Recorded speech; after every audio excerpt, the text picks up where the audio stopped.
मैं आपको थोड़ा डिटेल से समझाऊंगा इसको कि कैसे इसको याद हम करते हैं। सबसे इम्पोर्टेंट है कि इसको याद कैसे रखेंगे, किस प्रकार याद रखेंगे। एक बार अगर क्लास देखोगे तो आपके दिमाग में मेरा डायग्राम छप जाएगा, ये मेरी पूरी जिम्मेदारी है। तो देखिए, ये जो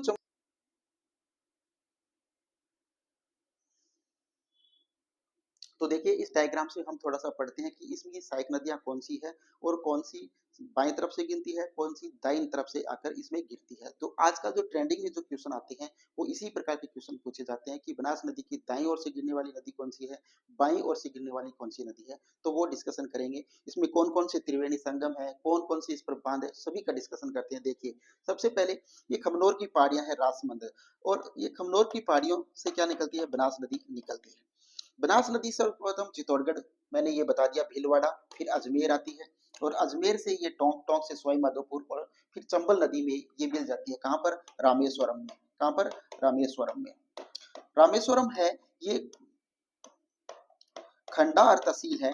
कहाँ पर, सवाई माधोपुर में। यहाँ पर ये चंबल नदी में मिल जाती है। ठीक है, और चंबल, बनास और सीप, ये तीनों क्या बनाती है, त्रिवेणी संगम बनाती है। क्या बनाती है, त्रिवेणी संगम बनाती है। तो रामेश्वर में जो त्रिवेणी संगम बनाती है बनास नदी के साथ, वो चंबल और सीप मिलकर बनाती है। अब देखिए, यहाँ पर थोड़ा सा और डिस्कशन करते हैं कि इसकी दाएं तरफ से कौन सी नदी गिरती है और बाएं तरफ से कौन सी गिरती है। अब देखिए, अब कैसे पहचानोगे कि इसकी बाएं तरफ से नदी कौन सी गिरती है और दाएं तरफ से कौन सी गिरती है। तो आप जहां से नदियां निकलती है उसकी तरफ मुंह करके खड़ा हो जाइएगा। जैसे बनास नदी यहाँ से निकल रही है तो मैं ऐसे इसकी तरफ खड़ा हो गया, यहाँ से निकल रही है तो ऐसे खड़ा हो गया। तो मेरा लेफ्ट साइड कौन सा है, ये, और राइट साइड कौन सा है, ये। तो इसका लेफ्ट साइड कौन सा हो गया, ये इसका लेफ्ट साइड हो गया, और ये इसका क्या हो गया, राइट साइड हो गया। तो ये क्या है, बेड़च नदी और जो मेनाल नदी है, ये तो बनास नदी में कहां से मिलती है, दाईं ओर से मिलती है। और देखिएगा, कोठारी नदी है, उसके बाद डाई नदी है, उसके बाद सहोदरा नदी है, मासी नदी है, बांडी नदी है, मोरेल नदी है, ढूंढ नदी है, और एक और है कालीसील नदी। कौन सी नदी, कालीसील नदी।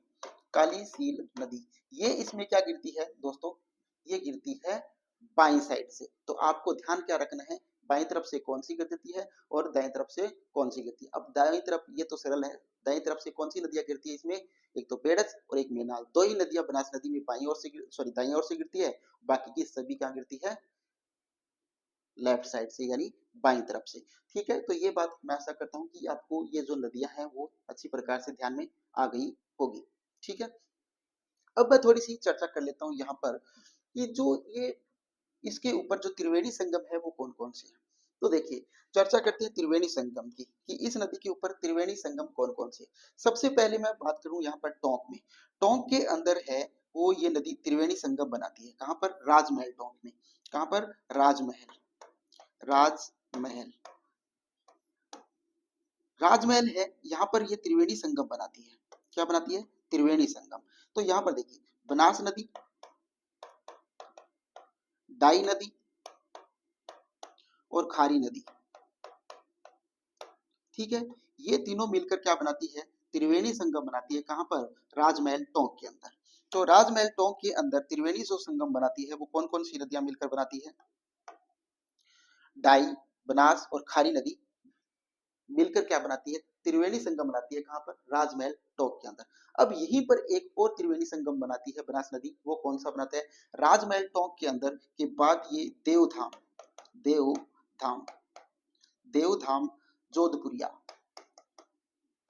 देवधाम जोधपुरिया, देवधाम जोधपुरिया के अंदर भी, टोंक के अंदर ये दूसरा त्रिवेणी संगम बनाती है। कौन कौन सी नदियां मिलती है यहाँ पर वो देखते हैं। देखिएगा, यहाँ पर मासी नदी, बनास नदी और बांडी नदी, ये तीनों नदियां मिलकर क्या बनाती है, जोधपुरिया, देवधाम जोधपुरिया टोंक के अंदर दूसरा त्रिवेणी संगम बनाती है। ठीक है, अब एक और त्रिवेणी संगम यहाँ पर बनता है बनास नदी के ऊपर, वो कहाँ बनता है बताइए, वो बनता है बिंगोद भीलवाड़ा के अंदर। उसको भी पढ़ते हैं। देखिए, बिंगोद भीलवाड़ा के अंदर इसमें तीसरा त्रिवेणी संगम बनता है, उसको देखते हैं। ये देखिएगा, ये है बिंगोद, बिंगोद भीलवाड़ा, बिंगोद भीलवाड़ा। यहाँ पर भी एक त्रिवेणी संगम बनता है। वो त्रिवेणी संगम कौन सा बनता है उसको जानते हैं। देखिएगा, कौन सा त्रिवेणी संगम बनता है यहाँ पर, वो देखिए। तो यहाँ पर एक तो बेडज नदी, ये देखो यहाँ पर आ ही रहा है, एक तो बेडज नदी बनती है, दूसरी बनास नदी होगी, और तीसरी मेनाल नदी होगी। कौन सी? मेनाल नदी। तो बिंगोद भीलवाड़ा के अंदर मेनाल, बनास और बेडज, ये तीनों नदियां क्या मिलकर क्या बनाती है? त्रिवेणी संगम बनाती है। तो बनास नदी के ऊपर तीन त्रिवेणी संगम बनते हैं, सॉरी चार त्रिवेणी संगम बनते हैं। एक तो रामेश्वरम धाम सवाई माधोपुर में बनता है जो चंबल, बनास और सीप मिलाती है। दो टोंक में बनते हैं, एक तो देवधाम जोधपुरिया और दूसरा राजमहल टोंक के अंदर। राजमहल टोंक के अंदर बनाती है डाई, बनास और खारी। और जो देवधाम जोधपुरिया के अंदर मासी, बनास और बांडी नदी मिलकर क्या बनाती है? त्रिवेणी संगम बनाती है। फिर तीसरा जो चौथा जो बनता है वो बनता है भीलवाड़ा के अंदर। कहां पर? बिंगोद भीलवाड़ा के अंदर। यहाँ पर मेनाल, बनास और बेड़च नदी मिलकर क्या बनाती है? चौथा त्रिवेणी संगम बनाती है। तो आशा करता हूं कि ये तीनों चारों त्रिवेणी संगम है वो आपको याद हो गए होंगे अच्छी प्रकार से। अब देखते हैं कि इस नदी के ऊपर कौन कौन से बांध स्थित है। बांध देखते हैं कि इसके ऊपर बांध कौन कौन से हैं। ठीक है, तो दोस्तों यहाँ पर देखिएगा, ये थोड़ा सा यहाँ पर मैं बांध की अगर बात करूं तो देखिए, चित्तौड़गढ़, चित्तौड़गढ़ के ऊपर जो बांध है वो कौन सा बांध है? चित्तौड़गढ़ में जो बांध है वो है मातरकुंडिया बांध। कौन सा बांध? मातरकुंडिया। मातरकुंडिया जो बांध है वो चंबल नदी के ऊपर, सॉरी बनास नदी के ऊपर है, वो चित्तौड़गढ़ में है। ठीक है, अब दो और बांध है राजसमंद में, जहां से इसका उद्गम होता है। राजसमंद में इसके ऊपर दो बांध है, कौन कौन से? एक तो नंद समंद। कौन सा? नंद समंद। एक तो नंद समंद बांध है, और दूसरा जो बांध है वो है बघेरी नाका। कौन सी? बघेरी नाका। ये दो बांध इसके ऊपर राजसमंद में। कौन कौन से? एक तो नंद समंद, दूसरा बघेरी नाका। ये दो बांध कहाँ है? राजसमंद में है। एक कौन सा है? चित्तौड़गढ़ में मातरकुंडिया बांध। अब दो बांध है वो टोंक के अंदर है। टोंक जो है, इस टोंक में भी क्या है? दो बांध है। कितने बांध है यहाँ पर? दो बांध है। कौन कौन से? एक तो है इसरदा बांध। कौन सा? इसरदा बांध। एक तो है इसरदा बांध, और दूसरा बांध है यहाँ पर बिसलपुर बांध। कौन सा बांध? बिसलपुर बांध। ओके, ये दो बांध और यहाँ पर है इसके ऊपर। तो देखिए टोटल कितने बांध हो गए? दो तो टोंक में है। कौन कौन से? एक तो इसरदा बांध और एक बिसलपुर बांध है, वो टोंक में है, इसके ऊपर बनास नदी के ऊपर। ठीक है, एक कहाँ पर है? चित्तौड़गढ़ में है। वो कौन सा है? मातरकुंडिया चित्तौड़गढ़, मातरकुंडिया।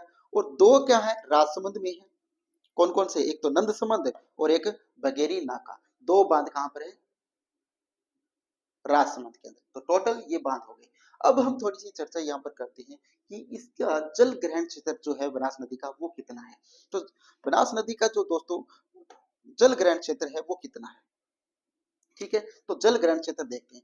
इसकी सबसे पहले मैं बता देता हूँ बनास नदी की जो लंबाई है, कुल लंबाई जो है बनास नदी की वो कितनी है। तो कुल लंबाई जो है बनास नदी की वो है 512 वर्ग किलोमीटर।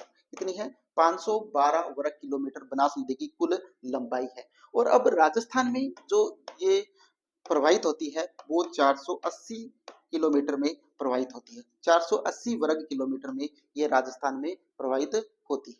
ठीक है, सॉरी किलोमीटर में प्रवाहित होती है। उसके बाद अगर आपसे पूछे कि जो बनास नदी है, इस बनास नदी का जो बनास नदी जो है, इस बनास नदी का जल ग्रहण क्षेत्र कितना है? बनास नदी का अगर आपसे पूछ ले जल ग्रहण क्षेत्र, जल ग्रहण क्षेत्र है वो कितना है? तो बनास नदी का जल ग्रहण क्षेत्र है दोस्तों वो है 46,570 वर्ग किलोमीटर। कितना है? 46,570 वर्ग किलोमीटर क्या है? बनास नदी का कुल जल ग्रहण क्षेत्र है। और अगर इसकी बात करें कि परसेंटेज में आपसे पूछ ले तो 27.783 या 783 जो होगा 27 दशमलव समथिंग इसका क्या है? प्रतिशत में इसका जल ग्रहण क्षेत्र है। तो ये है बनास नदी की थोड़ी सी जानकारी। जो यहाँ पर जो भी क्वेश्चन आएंगे वो यहाँ से अलग नहीं जाएंगे, ऐसी मेरी पूरी पूरी उम्मीद है। लेकिन इसको ही मैं आपको अपने खुद के डायग्राम पे समझाने का प्रयास